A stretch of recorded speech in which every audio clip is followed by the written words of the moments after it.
La televisión estatal iraní anunció este lunes ataques de Irán contra 3 bases estadounidenses en Qatar e Irak como represalia por los bombardeos recientes contra 3 instalaciones nucleares del país persa. Estos ataques, de los cuales se desconoce su alcance, dejaron varias explosiones que sacudieron este lunes Doha, la capital de Qatar. Así lo informó la cadena de noticias Al Jazeera. Qatar es la sede de la base aérea Al Udeid, construida en 1996 y el cuartel de mando central de Estados Unidos. Esta edificación es la más grande en términos de personal de todas las que tiene repartidas Estados Unidos por la región, con unos 10.000 efectivos estadounidenses. Venezuela criticó este lunes los ataques de Israel y Estados Unidos contra instalaciones nucleares iraníes, que en su opinión tienen consecuencias incalculables, no solo para Irán, sino también para el régimen internacional de no proliferación. Nosotros consideramos que este tipo de acciones, bombardear instalaciones nucleares, representa en las circunstancias actuales un riesgo enorme de incalculables consecuencias para absolutamente toda la región del Medio Oriente, un riesgo que esta organización no puede tolerar. Y creemos que no puede haber doble estándar con relación a la seguridad nuclear. La seguridad nuclear tiene que ser abordada de manera objetiva e imparcial. Bombardear instalaciones nucleares no constituye una medida para evitar que un país haga una proliferación, porque así no está establecido en el tratado. El bombardeo no es una medida disuasoria de producción de armas nucleares. Y tampoco consideramos que sea y pueda ser considerado atacar instalaciones nucleares con el riesgo que eso puede representar para absolutamente toda la región del Golfo, que eso pueda ser llamado legítima defensa. La legítima defensa no opera sobre la base de una presunción. Y el director general del organismo ha sido enfático y lo ha dicho a los medios de comunicación con vehemencia incluso, que no hay armas nucleares en este momento en Irán. Esa es la realidad. Y que él no encontró ninguna evidencia de que se estuviera construyendo un arma nuclear. Esa es la única realidad. Claudia Salerno, embajadora de Venezuela ante el Organismo Internacional de Energía Atómica, criticó a Estados Unidos, Alemania, Francia y Reino Unido, que hace 2 semanas promovieron en la Junta del Organismo Internacional de Energía Atómica una resolución crítica con Irán por incumplir sus obligaciones nucleares. En cuanto a controles, según la embajadora venezolana, los 4 transgredieron su propia resolución. Los venezolanos amparados bajo el estatus de protección temporal en Estados Unidos que solicitaron la renovación de sus permisos laborales antes del 5 de febrero de 2025 continúan protegidos legalmente, así lo informó la Asociación Venezuelan American Caucus. Aunque algunos recibieron la notificación de aprobación después de esa fecha, su estatus migratorio y derecho a trabajar se mantienen vigentes, sostiene la organización. La activista Adely Ferro, directora ejecutiva de la asociación y representante de alianzas en Latino Victory, explicó en un video publicado en su cuenta de X que la situación con los venezolanos con TPS avanzan paso a paso. Aclaró que pese a la lentitud del proceso, se han logrado avances importantes para garantizar la estabilidad de los beneficiarios. Ferro subrayó que quienes enviaron su solicitud de extensión antes del 5 de febrero de 2025 y recibieron el aviso después de esa fecha, igualmente están protegidos. La vocera indicó que la aclaratoria fue necesaria tras reportes de trabajadores venezolanos que recibieron notificaciones de despido por parte de sus empleadores, pese a haber gestionado la renovación a tiempo. El hijo del dirigente opositor Juan Pablo Guanipa, Ramón Guanipa, definió el proceso de detención de su padre como hermético y denunció que hasta el momento no cuentan con información alguna acerca de su paradero o estado de salud. Todo ha sido de manera muy hermética. Obviamente no le aceptan visitas porque ni siquiera no aceptan oficialmente ni públicamente dónde está, menos te van a dar permiso a visitas, medios te dan permiso de darle comida, ropa, etcétera, saber en qué estado está. Hace 2 semanas le aceptaron unas medicinas en el mismo sitio, pero entonces si hace 2 semanas se las aceptaron, ¿cuál es el problema en decir oficialmente que él está allí y llevar el proceso como debe ser? De sus 5 hermanos, Ramón Guanipa es el único mayor de edad, por lo que afirma que las cargas y responsabilidades con la muerte de su madre el año pasado y ahora la detención de su padre han hecho más difícil la situación. Para ellos obviamente es muy difícil preguntarse dónde está papá. Les recuerdo que, como lo he dicho anteriormente también, el año pasado perdimos a nuestra mamá. Entonces ahora no hemos terminado de salir de un duelo para empezar a vivir de alguna manera otro. Y eso es especialmente duro para los muchachos. Yo personalmente vengo de visita a Caracas unos días para poder tratar de ver a mi papá, tratar de alguna manera de presionar para que se cumpla el debido proceso, pero tampoco puedo estar aquí todo el tiempo. Entonces eso hace que todo sea bastante complicado. A un mes de la detención, Guanipa afirma no haber tenido comunicación con el defensor público impuesto a su padre y denunció que no se han cumplido las garantías del debido proceso, tal como lo afirmaba en su momento el Ministerio Público. Que se supone que es el fiscal, se supone que él emite un comunicado desde el Ministerio Público diciendo que se le van a respetar sus derechos y todo eso, derecho a visitas, derecho al acceso a la defensa privada. Y nada de eso se ha cumplido, es su palabra la que está quedando mal. Si hubiese justicia, en primer lugar, mi padre no estaría preso, porque adversar contra un gobierno no es un crimen, tener una opinión no es un crimen, luchar por la libertad y protestar no es un crimen, en primer lugar. En segundo lugar, si fuesen un sistema que al menos en lo jurídico tienen un poquito de respeto por la Constitución, ya habría visto a mi padre. Según las autoridades, a Juan Pablo Guanipa lo detuvieron en un operativo policial de desmantelamiento de un presunto plan que tenía como objetivo boicotear los comicios regionales y legislativos del 25 de mayo y realizar supuestos actos terroristas.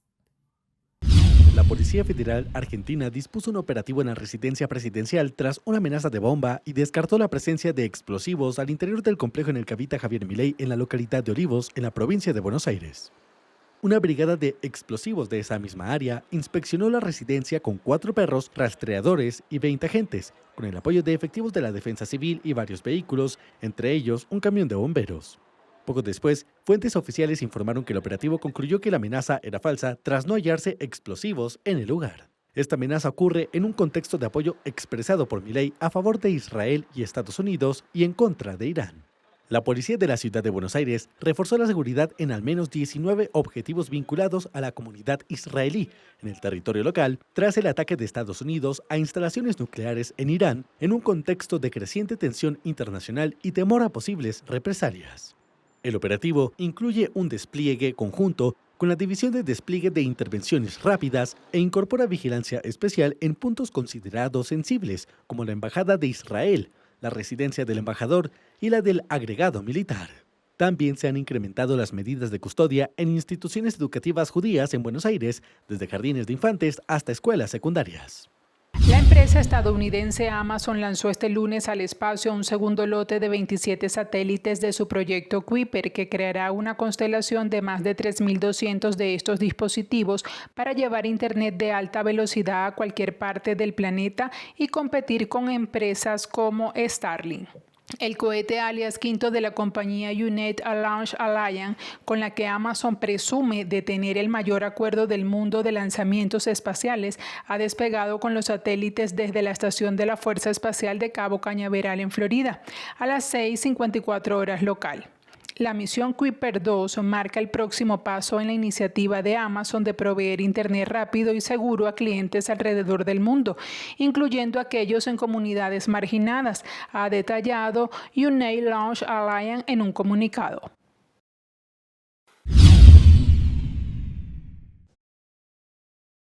Las autoridades de Chile desarticularon una red de lavado de dinero presuntamente vinculada al grupo criminal Tren de Aragua, que habría movilizado más de 13.5 millones de dólares fuera del país andino. El operativo dejó al menos 52 personas detenidas, en su mayoría extranjeras, en distintas regiones, incluyendo Santiago, Tarapacá, Antofagasta, Atacama, Valparaíso, O'Higgins y Biobío. Durante una rueda de prensa, el fiscal general de Chile, Ángel Valencia, destacó la importancia de afectar las estructuras financieras del crimen organizado. Durante el año 2024, 5 personas fueron víctimas de homicidio por el Tren de Aragua. Eran para efectos de un espacio territorial para traficar droga en el sector de Viña del Mar, y otras comunas de nuestra región. Finalmente, todo tuvo un móvil económico. Todo el crimen organizado tiene un móvil económico. Estos homicidios fueron hechos para tomar el espacio territorial y poder traficar drogas. También estas mismas personas, autores de estos homicidios, también extorsionaron, traficaron armas, etc. Todo era por el dinero. La causal del crimen organizado, su fin es el dinero. Y lo que estamos en este procedimiento nacional exitoso fue perseguir el dinero, el objetivo de estas organizaciones criminales. Este es el paso que debemos seguir como Estado de Chile para efectos de dar un golpe definitivo a estas organizaciones internacionales, lograr e impedir que saquen el dinero que producen ilícitamente en nuestra región, en nuestras ciudades, etc. Según detalló la Fiscalía, los implicados empleaban empresas ficticias, cuentas bancarias simuladas, operaciones en criptomonedas y otros mecanismos para lavar recursos obtenidos de delitos como sicariato, secuestro, trata de personas, narcotráfico y extorsión. El dinero era transferido al extranjero mediante activos digitales hacia países como Venezuela, Colombia, Estados Unidos, Paraguay, México, España y Argentina. Valencia también advirtió sobre el alcance de estas redes. Los sujetos que delinquen son, para estas redes, reemplazables, pero no lo es ni el dinero ni su patrimonio, ni las redes que usan para sacar el dinero del país, indicó. Además, subrayó que el nivel de complejidad del esquema burló los controles de distintas instituciones, lo que evidencia la necesidad de fortalecer los mecanismos de prevención y cooperación entre entidades.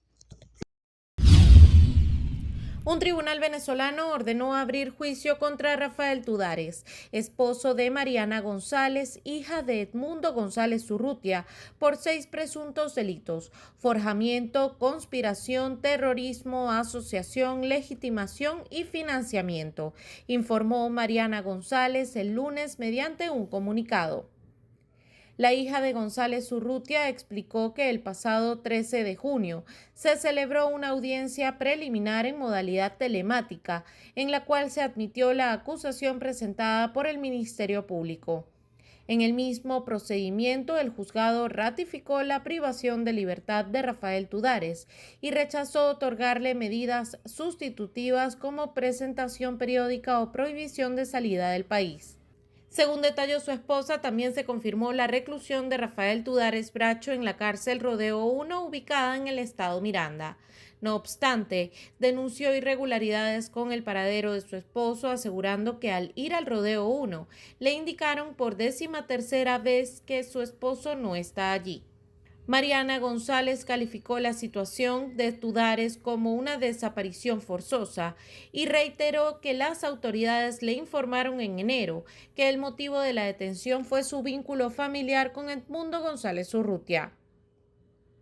En su declaración insistió que su esposo no tiene ninguna implicación en actividades políticas. Agregó además que su familia es víctima de un conflicto político del cual no forman parte. La hija del líder opositor reiteró su convicción sobre la inocencia de Tudares y consideró el proceso judicial como una medida arbitraria, injusta y violatoria de los derechos humanos. También subrayó que seguirá alzando la voz en su defensa y no se rendirá en insistir y abogar sobre la inocencia de su esposo.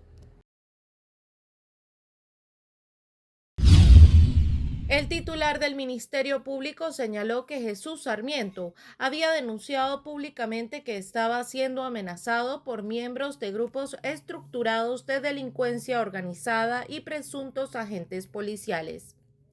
Según informó Saab a través de sus redes sociales, la medida busca investigar, identificar y sancionar a los responsables del sicariato de Jesús Sarmiento, quien públicamente había denunciado las amenazas de las cuales era objeto por parte de miembros de la delincuencia organizada y presuntos funcionarios policiales. El crimen ocurrió el pasado 22 de junio, cuando sujetos armados ingresaron a la vivienda de Gabriel Jesús Sarmiento Rodríguez en el sector El Piñonal, ubicado en Maracay, estado Aragua. El ataque quedó registrado en un video que el joven transmitía en vivo por TikTok, el cual se viralizó poco después en plataformas digitales. Sarmiento había adquirido notoriedad por sus constantes denuncias en redes sociales contra grupos delictivos como el Tren de Aragua y el Tren del Llano. También alertaba sobre los posibles nexos entre estas organizaciones criminales y ciertos funcionarios públicos del estado Aragua. La Secretaría de Seguridad Nacional de Estados Unidos, Kristi Noem, visitó Panamá y sostuvo una reunión con el presidente José Raúl Mulino, con el objetivo de revisar la cooperación en materia de migración irregular. En un primer momento no se informó oficialmente lo tratado en la cita de alto nivel, pero el ministro de Seguridad Pública, Frank Ábrego, dijo este mismo martes a la radio local que durante la visita de Noem se trataría la revisión de la renovación de un memorando de entendimiento firmado hace casi un año, mediante el cual Estados Unidos asume los costos de vuelos de repatriación de migrantes irregulares. Ábrego indicó además que existe un nuevo fenómeno que es el flujo norte-sur, que en los últimos meses de 2025 ha representado la llegada de aproximadamente 12.000 personas a Panamá para seguir su camino hacia Colombia y de allí a sus países de origen. Durante la visita de Noem está previsto que la secretaria de Seguridad estadounidense sea testigo de la salida de un vuelo de repatriación de un grupo de ciudadanos colombianos que tiene como destino Medellín. Les han imputado cargos por los delitos de homicidio agravado, porte ilegal de armas de fuego y a 3 de ellos uso de menores de edad en la comisión de delitos. Estas personas, los adultos, se encuentran con medida de aseguramiento privativa de la libertad. Y el menor se encuentra en el proceso especial de la Ley de Infancia y Adolescencia. Él también ya fue imputado. En rueda de prensa, la fiscal general de Colombia, Luz Adriana Camargo, y el director de la Policía Nacional revelaron desde Medellín la identidad de alias Chipio Costeño, señalado como principal sospechoso del atentado contra el senador Miguel Uribe Turbay, por quien ofrecen una recompensa de 300 millones de pesos por información que conduzca a su captura. Alias El Costeño, que lo observan ustedes en la ayuda, por el cual se están ofreciendo hasta 300 millones de recompensa. Es una persona supremamente importante para la investigación. Le pedimos a la ciudadanía, a todas las personas de la ciudad de Bogotá, del país, que nos suministren información para, uno, ubicarlo y materializar la captura de este delincuente. Según las autoridades, la principal hipótesis apunta a un atentado de carácter político, aunque no se descartan otras líneas investigativas. Además, se abordó el hallazgo de imágenes en el celular del menor involucrado y las medidas de seguridad reforzadas para el alcalde Carlos Fernando Galán. El adolescente implicado en el ataque contra Miguel Uribe permanece bajo custodia judicial y las investigaciones avanzan para establecer si actuó solo o bajo órdenes de una estructura más amplia.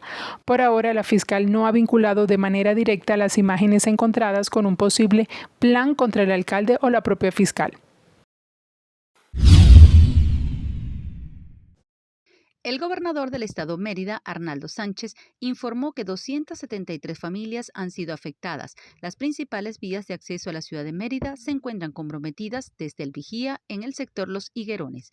El mandatario regional explicó que el despliegue de los equipos regionales se encuentran en las zonas afectadas, como son el Potrerito del Pueblo Llano en el municipio Tulio Febres Cordero, el Caney, el Bajo, Las Tapias, La Piedrota y La Primavera en el municipio Cardenal Quintero. Cruz Chiquita, Rincón de la Venta, La S, Mucuse, Los Compas y Puente Real del municipio Miranda, San Rafael, Mucumpate, San Isidro, El Pedregal, Escagüey y La Ranchería del municipio Rangel, La Trinchera, Vega Sur y Bailadores en el municipio Aricagua, Los Llanitos de Tabay, Pedregal y Mucunatán del municipio Santos Marquina, El Arenal y Chamita en el municipio Libertador, Las González, Pozo Hondo y La Vega en el municipio Campo Elías. Las lluvias en Mérida han generado el incremento de caudal y desborde de quebradas y ríos que han afectado la vialidad e incomunicado varias zonas por la caída de puentes y la pérdida de tramos de la calzada. En estos momentos hay paso entre los estados Barinas, Trujillo y Mérida. El sistema eléctrico presenta fallas y la distribución de agua potable en el eje del páramo merideño también se ha visto afectada. El Consejo Universitario de la Universidad de los Andes anunció que todas las actividades administrativas, obreras y estudiantiles quedan suspendidas ante la situación de emergencia en los estados Mérida, Táchira y Trujillo tras las intensas lluvias de las últimas horas. Desde este miércoles se activaron centros de acopio en varios puntos de la ciudad y el estado para apoyar a las familias que han quedado damnificadas. Entre tanto, en el estado Trujillo se desplegó el plan denominado Fuerza de Tarea Andes 2025, así lo informó desde Boconó el gobernador Gerardo Márquez, quien agregó que son 6 los municipios afectados por las lluvias, en donde aseguró que ya se encuentran atendiendo las emergencias. Bueno, tenemos en estos momentos 6 municipios duramente afectados por producto de los torrenciales aguaceros caídos en el estado de Trujillo. Municipios más afectados: Boconó, Campo Elías. Tenemos ahora 19 frentes de trabajo, todos atendidos de manera integral con la Fuerza de Tarea Andes 2025. Yo quiero informarle a todo Venezuela y al pueblo de Trujillo que hemos estado en contacto permanente con nuestro presidente Nicolás Maduro, con el ministro Diosdado Cabello, con la vicepresidenta, con todo el tren ejecutivo que se ha puesto a la orden. En estos momentos ya podemos decir que tenemos controlada la situación.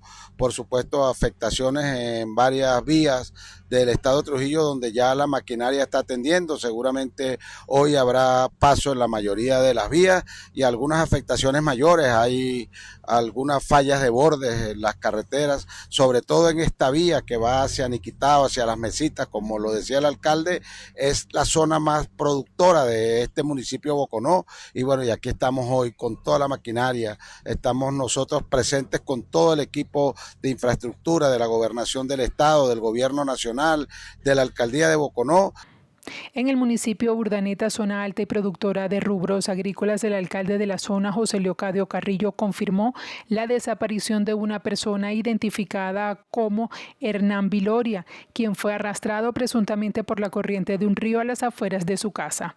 La desaparición de Hernán se registró en la zona de la mesa de Esnujaque, específicamente en el tramo de la vía principal Valera Timotes, una de las áreas más golpeadas por los desbordamientos y deslaves. Hasta el momento no se han proporcionado más detalles sobre las circunstancias de su desaparición. Hasta ahora en el municipio Urdaneta se registran 98 damnificados y la pérdida de 5 viviendas. Indicó que la zona más perjudicada es la vía principal Valera Timotes, específicamente en la mesa de Nujaque, vía que conecta con el estado Mérida, donde no hay paso. Los daños se extienden a 8 sectores, incluyendo el río Motatán, Timotes, Villa Mercedes, San Francisco, Miraflores y Santa Rita, vía que están sin paso por los derrumbes causados. Por su parte, el alcalde del municipio Boconó, Alejandro García, informó que las emergencias presentadas en esta zona del estado Trujillo se concentran en obstrucciones de vía, deslizamientos de tierra, desbordamiento de quebradas en las diferentes parroquias. En cuanto al municipio Valera y Carvajal, los habitantes están sin el servicio de agua por tuberías, esto por los significativos daños sufridos en el dique Toma de Hidroandes en el sector El Cumbe.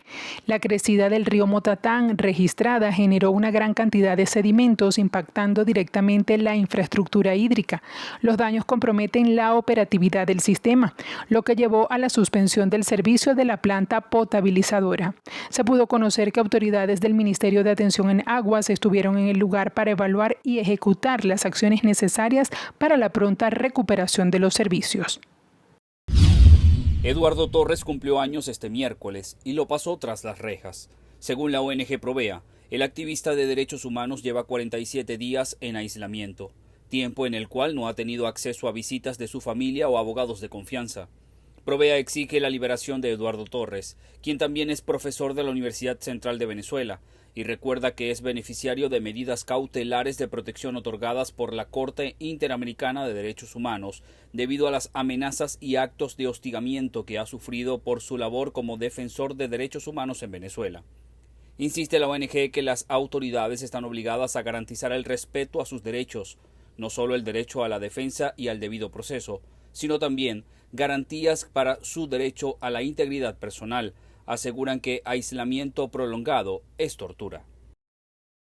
En un encuentro en el que participaron representantes de diversos cultos y religiones. Familiares se unieron en la fe para clamar por la libertad de sus seres queridos. Con esta convocatoria lo que estamos haciendo es unir las distintas ramas de la religión cristiana, de la religión católica, para unirnos en base a la fe, a la oración, ya que es lo que nos da la fuerza y la esperanza para continuar adelante. Este proceso de tener un familiar presos políticos es bastante fuerte y además de que nosotros somos lo que ayudamos a ellos a que continúen. Y este encuentro de hoy busca es unificar todas estas expresiones, manifestaciones de fe, creencia, incluso para hasta quienes no creen. Creemos que la unidad es fundamental en esta lucha por la libertad de los presos políticos, para que se respeten los derechos humanos y cese la represión. Mientras persiste esta política de persecución, de hostigamiento, de violación sistemática de derechos humanos, no puede haber paz. Y si no hay paz, tampoco vamos a tener libertad. Familiares reiteraron que la petición a organismos nacionales e internacionales es que se respeten los derechos y el debido proceso de los detenidos. Yo como familiar, como esposa, como cuñada, como madre, simplemente pido que por favor se respeten los derechos humanos de cada uno, que son personas, que no son un número más, que en Venezuela son muchos los que están detenidos, que son seres humanos. Y me limito a pedirles eso, por favor, que se les respeten sus derechos humanos a nivel mundial. Según el último balance presentado por el Foro Penal, al menos 932 personas se mantienen detenidas por razones políticas en Venezuela. Organizaciones han denunciado que muchos de los aprehendidos se mantienen incomunicados, en aislamiento prolongado e incluso desaparición forzosa.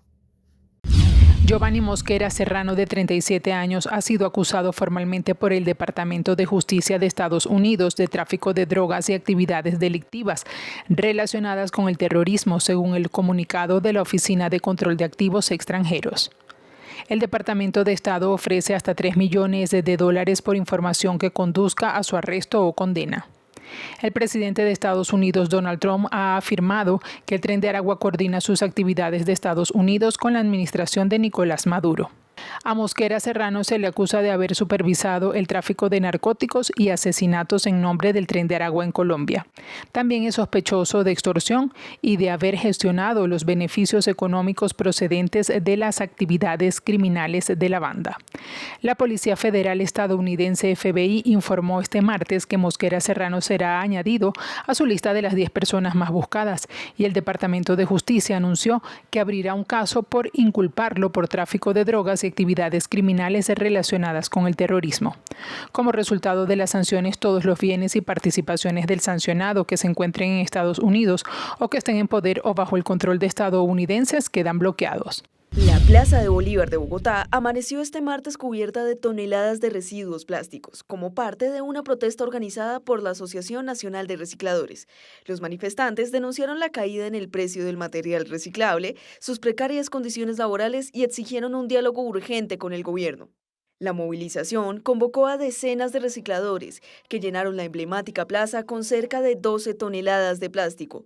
Así lo aseguró Juan Camilo Silva, presidente de la Junta Directiva de la Asociación de Recicladores de Antioquia.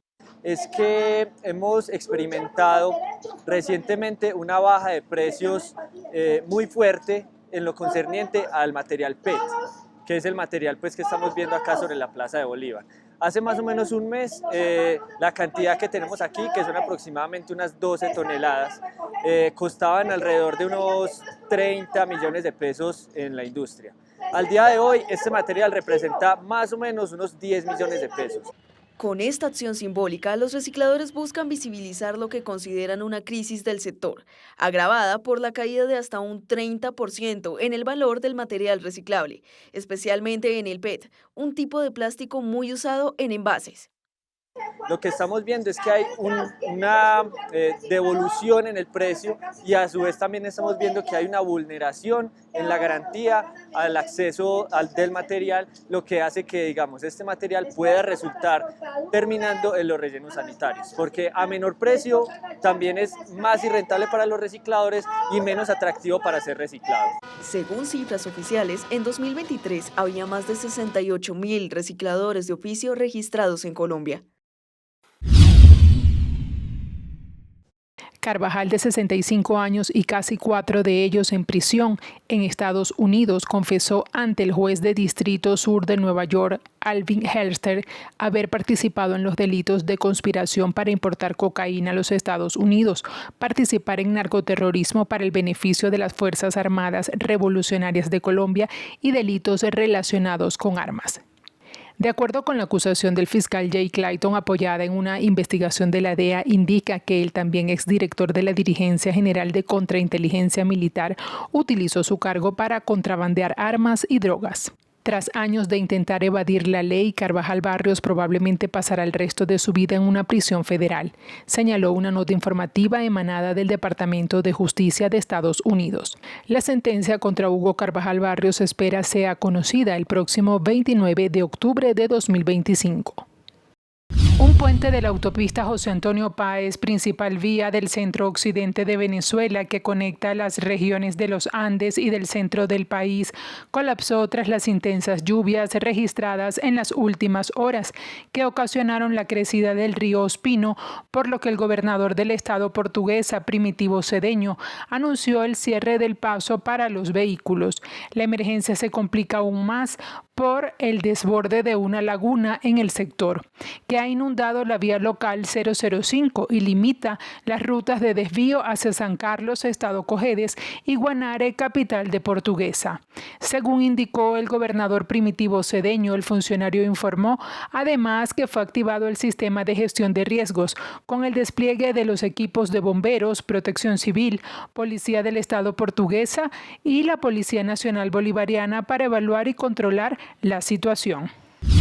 El narcotraficante José Adolfo Macías Villamar, alias Fito, líder de Los Choneros, la banda criminal más grande y antigua que opera en Ecuador, regresó este miércoles a La Roca, la cárcel de máxima seguridad del país andino, tras haber sido recapturado cerca de año y medio después de haberse fugado de prisión.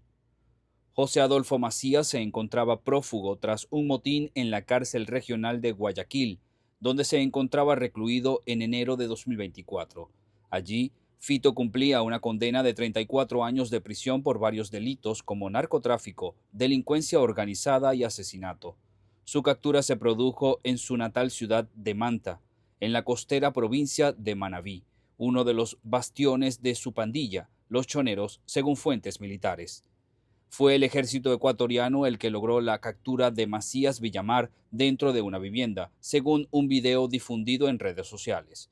Desde Manabí, una de las 7 provincias que continúan bajo estado de excepción para combatir al crimen organizado, alias Fito fue trasladado a La Roca, cárcel de máxima seguridad de la que se fugó en 2013. Un gran incendio forestal se desató este jueves a las afueras de Atenas, obligando a evacuar a 5 localidades mientras los bomberos intentan contener el avance de las llamas.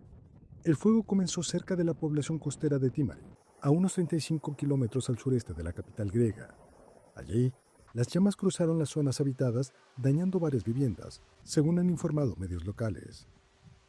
Más de 160 bomberos, apoyados por 64 vehículos, 12 aviones y 2 helicópteros cisterna, trabajan en la zona. Las evacuaciones alcanzaron también a Turcolimano y Jarracas, ante la amenaza de los fuertes vientos que empujan el fuego hacia el sur.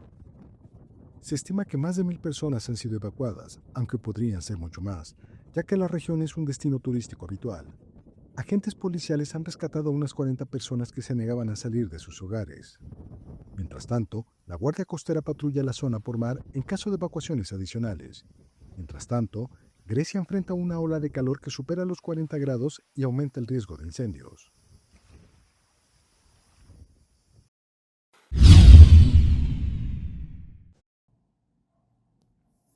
Son al menos 20 los periodistas y trabajadores de la prensa que se mantienen detenidos en Venezuela, según los datos del Sindicato Nacional de Trabajadores de la Prensa. A la mayoría de ellos no se les ha permitido contar con defensa privada y se mantienen tras las rejas por cometer supuestos delitos de instigación al odio.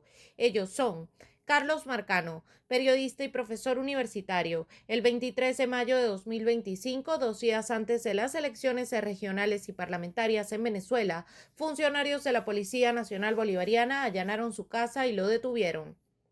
Nácari Mena Ramos fue detenida el 8 de abril de 2025 junto con su esposo, debido a la realización de un reportaje sobre la percepción ciudadana de la delincuencia en Venezuela. Ambos estuvieron desaparecidos por al menos 70 horas y les imputaron con cargos de instigación al odio y difusión de información falsa. Yanni González, esposo de Nácari Mena Ramos, también detenido el 8 de abril de 2025, se desempeñaba ayudando como asistente de cámara. Ambos tienen una hija de 5 años de edad. Juan Francisco Alvarado, estudiante de comunicación social que fue detenido el 20 de marzo de 2025 por funcionarios de la Guardia Nacional Bolivariana, quienes lo arrestaron en el peaje La Cascada, ubicado en el municipio de Anzoátegui del estado Cojedes. Rory Branker, periodista venezolano que ha trabajado para el medio digital La Patilla. En la tarde del 20 de febrero de 2025 fue detenido en su casa por agentes del Servicio Bolivariano de Inteligencia. Actualmente se desconocen los motivos de su arresto y su lugar de reclusión, aunque extraoficialmente se conoció que fue trasladado al helicoide. Julio Balsa, periodista venezolano, parte del equipo de prensa de la líder opositora María Corina Machado.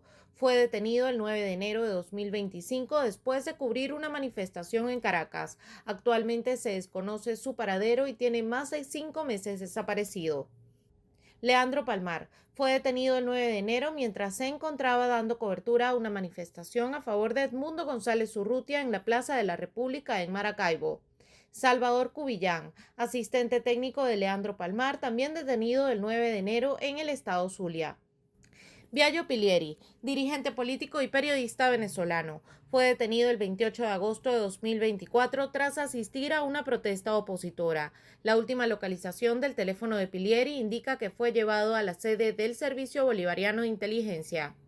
Víctor Ugas, periodista venezolano. Ugas fue detenido en 2014 después de publicar una fotografía del diputado oficialista fallecido Robert Serra. En 2019, junto con el diputado a la Asamblea Nacional para quien era asistente Gilbert Caro, y nuevamente en 2024 producto de un altercado público en un local nocturno de Caracas con un tiktoker de tendencia oficialista. José Gregorio Camero fue detenido el 13 de agosto de 2024 tras retirarse de una manifestación en el estado Guárico. Su vehículo fue interceptado por fuerzas de seguridad y fue acusado de terrorismo el 6 de agosto. Roland Carreño, periodista venezolano y miembro de la organización política Voluntad Popular, fue detenido arbitrariamente en 2020 por primera vez. Tras ser liberado en 2023, luego de negociaciones, fue detenido nuevamente en 2024. La Comisión Interamericana de Derechos Humanos le concedió medidas cautelares como respuesta. Gabriel González. En vísperas de las elecciones presidenciales de Venezuela, González había sido periodista del equipo de comunicaciones del Comando Venezuela Libre.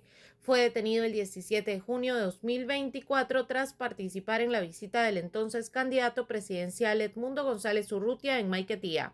Luis López, periodista venezolano del estado Vargas, fue detenido el 14 de junio de 2024 mientras se trasladaba a Caraballeda para dar cobertura a la detención de un activista juvenil.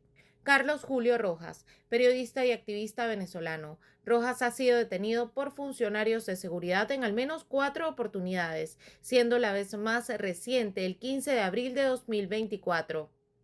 Ramón Jesús Centeno, periodista venezolano. En 2022, después de entrevistar a políticos arrestados en un operativo en contra del narcotráfico, Centeno fue detenido y acusado de estar involucrado en la trama.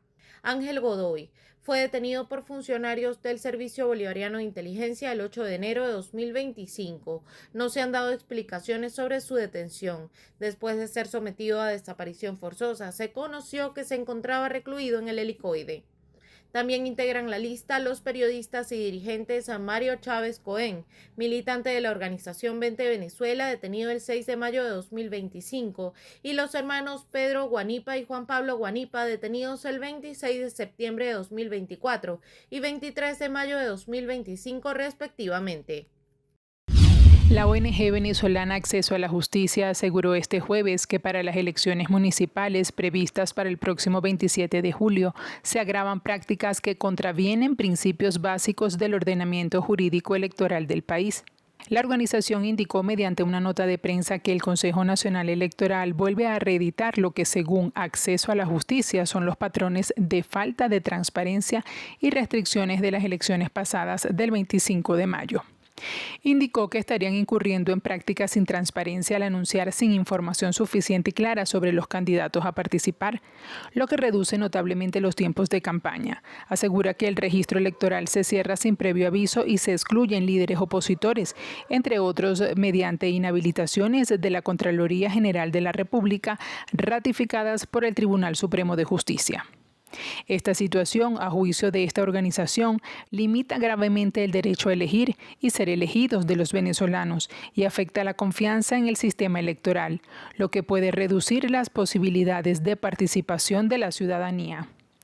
Acceso a la Justicia indicó que el CNE adelantó los comicios municipales sin explicación ni justificación institucional, cuando los actuales funcionarios tienen mandato hasta noviembre de 2025. Asimismo, dijo que el mismo día que se anunció el proceso, el pasado 4 de junio, el Consejo Nacional Electoral cerró el registro electoral, lo que ha impedido a nuevos votantes inscribirse o a ciudadanos actualizar sus datos. Acceso a la Justicia también denunció que la información oficial sobre el cronograma electoral ha sido difundida de forma irregular a través de redes sociales y canales no oficiales, en la que prevé una campaña electoral de 14 días, tiempo insuficiente para que los candidatos se den a conocer o para que el Consejo Nacional Electoral promueva la información necesaria, a fin de que haya una participación efectiva. En su balance semanal, la ONG Foro Penal informó que hasta el 23 de junio hay 934 presos políticos según su data, 2 detenidos más que al corte del informe del 16 de junio. De los 934, 840 son hombres, 94 mujeres, 765 civiles, 169 militares y 4 adolescentes. La ONG indicó que desconocen el paradero de 49 personas, mientras que registran 82 con doble nacionalidad. En este informe, 4 personas fueron encarceladas, 2 excarcelados, 153 condenados y 781 no han recibido condena. Desde el año 2014, Foro Penal ha documentado 18.326 detenciones por razones políticas en Venezuela y ha brindado asistencia gratuita a más de 14.000 personas que, tras ser detenidas, lograron recuperar su libertad. Diosdado Cabello, ministro de Relaciones Interiores, Justicia y Paz, confirmó a través del Canal del Estado la detención de un hombre presuntamente vinculado al asesinato del tiktoker venezolano Gabriel Sarmiento, ocurrido en el estado Aragua. Indicó que los asesinos estaban plenamente identificados y capturados algunos. Cabello sostiene que el hecho está vinculado con la generación de hechos de violencia. También señaló que no existe relación en el asesinato del tiktoker de Aragua estuviesen vinculados los funcionarios de los cuerpos de seguridad del Estado venezolano. Aseguró que este caso está vinculado con los planes de la oposición con el fin de generar hechos de violencia en el territorio nacional.